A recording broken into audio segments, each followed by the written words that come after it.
Olá, tudo bem? Essa é a Escola Bíblica Dominical da Igreja Batista de Barão da Taquara. Nosso endereço, Praça Seca, número 32. O templo da nossa igreja fica bem em frente à estação do BRT da Praça Seca, da Praça Seca. Você pode vir aqui de condução, de BRT, você pode vir com seu carro, que também tem estacionamento, com lugar aqui para você estacionar e cultuar junto conosco. Nossos cultos acontecem aos domingos, às 9 horas da manhã, o culto da manhã, às 10h30, Escola Bíblica Dominical presencial. Eu terei o prazer de te dar um abraço, de te dar um bem-vindo aqui. Se você vier à nossa igreja e à nossa Escola Dominical, você pode procurar o pastor Hudson, que vai estar aqui para te dar um abraço. E é muito bom quando alguém faz isso. De vez em quando aparece alguma pessoa que está assistindo às aulas e eu fico muito emocionado e muito feliz com isso. Esse é o nosso culto da manhã. Então começa às 9, vai até às 10h30, 10h30 nossa Escola Bíblica Dominical. Depois, na parte da noite, às 19 horas, nós temos o nosso culto aqui também. Às quartas-feiras temos o nosso culto de oração às 20 horas, fora todas as programações que envolvem a nossa comunidade de fé aqui. Nós estamos estudando nessa Escola Bíblica Dominical virtual o livro de Esdras e Neemias. Estamos no capítulo 7 do livro de Esdras e antes de continuar eu quero convidar você a orar comigo. Como nós fazemos todas as aulas, a gente tem essa parte introdutória, faz uma oração e começa a fazer o comentário sobre o texto bíblico. Mas antes de fazer essa oração, eu quero pedir a você o like. Dê o seu like aí. As pessoas pedem o like, é bom que você saiba disso. A gente pede o like não para monetizar, porque a gente não tem interesse nenhum comercial no que estamos fazendo. Mas a gente pede o like para que a própria plataforma possa divulgar essa lição para outras pessoas e alcança outras pessoas, com certeza. Se você apenas der um like aí, que não tem custo nenhum, é só você dar o like do gostei, a plataforma vai perceber que o vídeo tem algum valor e ele pode ser compartilhado com outras pessoas que estejam procurando estudos bíblicos. Por isso a gente pede o seu like aqui. Todos nós fazemos isso com o coração muito grato, e a gente dá o que a gente recebe. E de graça a gente recebe, de graça nós também prestamos esse serviço ao Senhor e espero que abençoe a sua vida. Então vamos orar? Senhor, nós te pedimos em nome de Jesus, que o Senhor continue falando aos nossos corações, através da sua palavra, nos dá lucidez para abrirmos o texto, entendermos o contexto e o que é que o Senhor tem para nos ensinar através desses textos que são a revelação da tua vontade. Nós te pedimos isso, confiados no nome de Jesus. Amém. Amém, amém. Você já deu o seu like? Se não deu, dê o seu like agora. Eu já falei algumas vezes, vou repetir.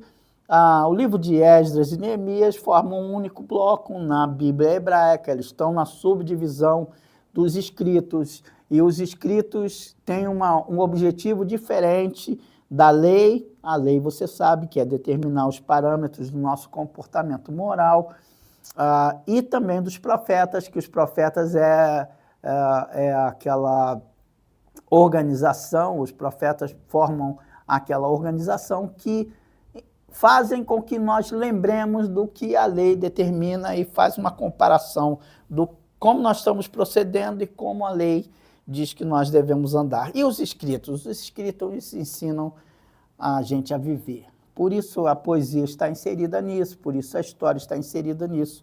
E eu gosto de enfatizar isso porque essa é uma chave para você entender o que está escrito aqui no livro especificamente no livro de Esdras e Neemias.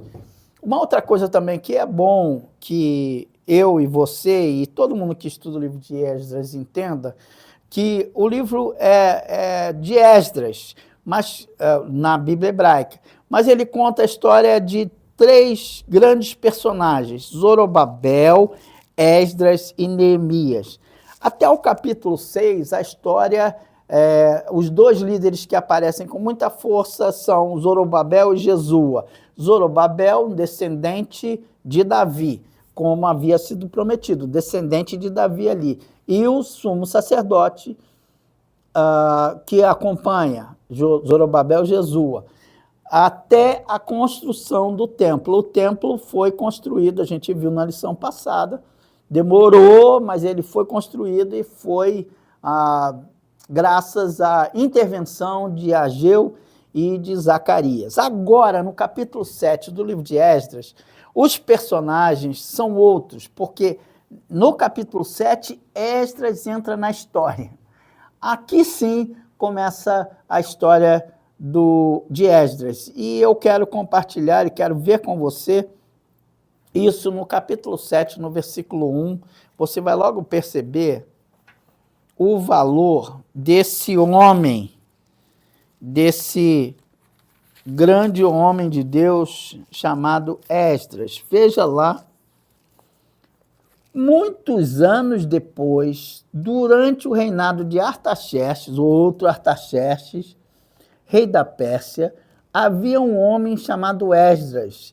Ele é filho de Seraías, filho de Azarias, filho de Ilquias, filho de Salum, filho de Zadok, filho de Aitube, filho de Amarias, filho de Azarias, filho de Meraioque, filho de Zeraías, filho de Uzi, filho de Buqui, filho de Absua, filho de Finéias, filho de Eleazar, filho do sumo sacerdote Arão. Esdras era escriba, conhecedor da lei de Moisés, dada ao povo pelo Senhor, o Deus de Israel. Olha que coisa interessante, né? Aqui mostra toda a genealogia de Esdras. Esdras era um descendente do sacerdote Arão. Mas eu gosto de pensar no que diz em seguida. Esdras foi da Babilônia a Jerusalém e o rei lhe deu tudo o que ele pediu, porque a mão do Senhor, seu Deus, estava sobre ele. Alguns dos israelitas e também alguns dos sacerdotes, levitas, cantores, guardas das portas e servidores do templo viajaram com ele para Jerusalém no 7º ano do reinado de Artaxerxes. É muito bonito a gente perceber que o homem não tinha apenas linhagem sacerdotal. Ele assumiu o papel de um sacerdote. E Esdras era um homem que vivia no cativeiro babilônico. Mas nem porque estava no cativeiro babilônico deixou de servir o Deus da palavra. Para mim isso é um ensinamento grandioso, quando eu sei que eu posso estar em outros lugares, qualquer lugar deste mundo, mas se Deus estiver comigo, eu sou um testemunho, eu sou uma testemunha do Senhor, onde quer que eu esteja. Veja lá que o rei respeitava tanto Esdras, que ele acatou tudo o que Esdras sugeriu que ele fizesse. Veja no verso 11, o rei Artaxerxes tinha dado uma cópia da seguinte carta a Esdras, o sacerdote e escriba, que estudava os mandamentos e decretos do Senhor e os ensinava a Israel. Bem, Esdras é o nosso exemplo de comportamento humano, exemplo de homem que teme a Deus. A primeira coisa que eu percebo não é a linhagem de Esdras. A primeira coisa que eu percebo, número 1, é que ele, mesmo tendo linhagem, ele se prepara. Muitas vezes nós que trabalhamos na igreja, nós que assumimos a liderança, ficamos só com a história que vem no passado. Ah, meu pai foi líder, meu avô foi fundador dessa igreja, eu fui criado na igreja, mas isso não é essa vocação de Esdras. Esdras encara a vocação com tanta seriedade que você vai ver aqui, como eu acabei de ler, Esdras se prepara e ele é respeitado até mesmo pelo rei, como uma pessoa que estuda e se prepara para praticar o que estudou. Esdras estuda, pratica e ensina. É o que está dizendo aí no verso 9. Esdras não apenas estuda, mas ele pratica o que ele estuda e por isso ele passa a ensinar o que ele pratica e o que ele estudou. A primeira coisa que eu quero destacar para você na vida de Esdras, que é um exemplo para mim, um exemplo para a minha vida, o que eu gostaria que fosse exemplo para a sua vida também, é que Esdras, ele se prepara. Eu e você, quando estamos diante do desafio de sermos cristãos verdadeiros, não basta a gente levantar a mão, aceitar Jesus como Salvador, isso é maravilhoso, isso é sensacional, mas o que você faz com isso? Você precisa conhecer a Deus. E só tem um jeito de conhecer a Deus, conhecendo a vontade de Deus. E a vontade de Deus é revelada nas Escrituras. A primeira coisa, então, é que ele se prepara. A outra coisa que eu aprendo aqui é que o rei faz uma grande apresentação de Esdras. E aqui no versículos 12 a 26, você vai ver que o rei vai dizer, eu decreto, versículo 13, eu decreto que qualquer israelita em meu reino, deixa eu tirar isso daqui, incluindo os sacerdotes e os levitas que desejar regressar com você para Jerusalém, poderá ir. Eu e meus 7 conselheiros os instruímos a investigar a situação em Judá e em Jerusalém, com base na lei de seu Deus, que está em suas mãos. Também o encarregamos a levar consigo a prata e o ouro, que lhe entregamos voluntariamente como oferta para o Deus de Israel, que habita em Jerusalém. Além disso, Esdras, você levará toda a prata e todo o ouro que obtiver na província da Babilônia, bem como as ofertas voluntárias do povo e dos sacerdotes para o templo de seu Deus em Jerusalém. Use esses recursos para comprar novilhos, carneiros, cordeiros e as respectivas ofertas de cereal e ofertas derramadas. Tudo isso será oferecido no altar do templo de seu Deus em Jerusalém. A prata e o ouro que restarem poderão ser usados como parecer melhor a você e a seu povo, conforme a vontade de Deus. Olha que coisa interessante. Ele não apenas era conhecido como uma pessoa íntegra, uma pessoa correta, uma pessoa que conhecia a palavra de Deus, mas o rei mesmo deixa sobre Esdras uma grande responsabilidade, porque Esdras era um homem ético. Então, não basta você se preparar, número 1, você precisa se preparar, mas você precisa se transformar em uma pessoa idônea, uma pessoa ética, uma pessoa que faz as coisas e as pessoas confiam por causa da sua história de idoneidade moral. Veja o que o rei fala, vou te dar o dinheiro, vou te dar os utensílios, você escolhe quem quer ir com você, e se sobrar alguma coisa, faça tudo de acordo com a vontade do Deus a quem você serve. Gente, que exemplo extraordinário, não do rei, mas do Esdras, que tem uma moral tão elevada assim. Isso é impossível eu pensar nisso sem me lembrar, desculpem, mas sem me lembrar, por exemplo, do meu avô. Meu avô era diácono na igreja em Vieira Fazenda, lá na favela de Vieira Fazenda, aqui no Rio de Janeiro, e eu me lembro bem que eu comprava pão todos os dias de manhã, o moleque mais velho da família, vai lá comprar pão, eu ia para casa, para a vendinha lá, sem dinheiro nenhum, E quando eu chegava lá, eu falava, eu quero comprar, sei lá, 10 pães. Na época não era 10 pães, porque o bisnaga era grande. Eu quero 3 pães para o seu Aníbal. Aí ele olhava para mim e falou assim, o que ele é seu? Ele é meu avô. Aí, ok, o dono da venda, bastava eu falar que era o nome do seu Aníbal, e eu era neto do seu Aníbal, ele liberava o pão sem eu dar 1 centavo na venda.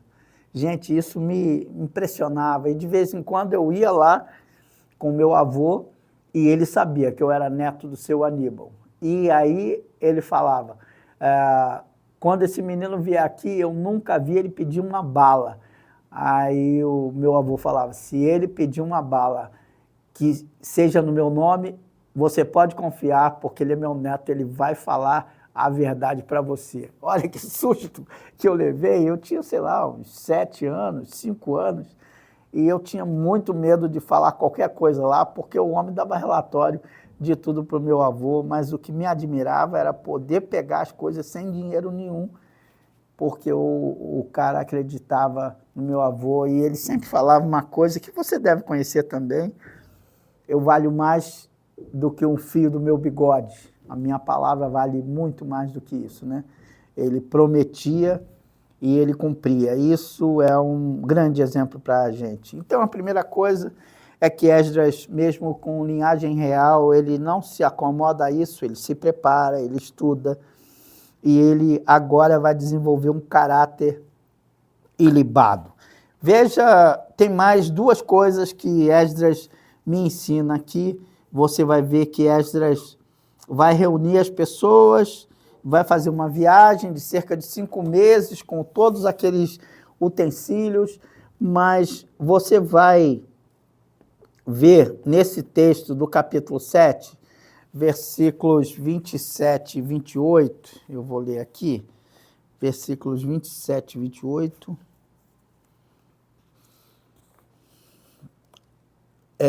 Antes de sair, ou melhor, depois que ele sai, ele chega no lugar lá em Jerusalém e fala, louvem o Senhor, o Deus de nossos antepassados, que colocou no coração do rei o desejo de embelezar o templo do Senhor em Jerusalém e que mostrou seu amor leal a honrar-me diante do rei, que seu conselho de todos os seus oficiais poderosos.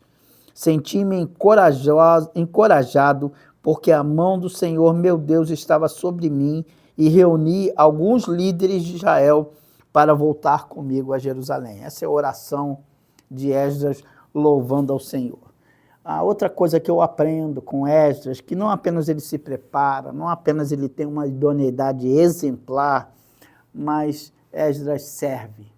Ele trabalha junto com as outras pessoas, ele não é o dono da cocada preta, ele não faz tudo sozinho, ele precisa dos levitas, ele precisa das outras pessoas, e isso eu aprendo muito, porque Esdras é um escriba, um doutor da lei, mas isso não serve para ele se enaltecer.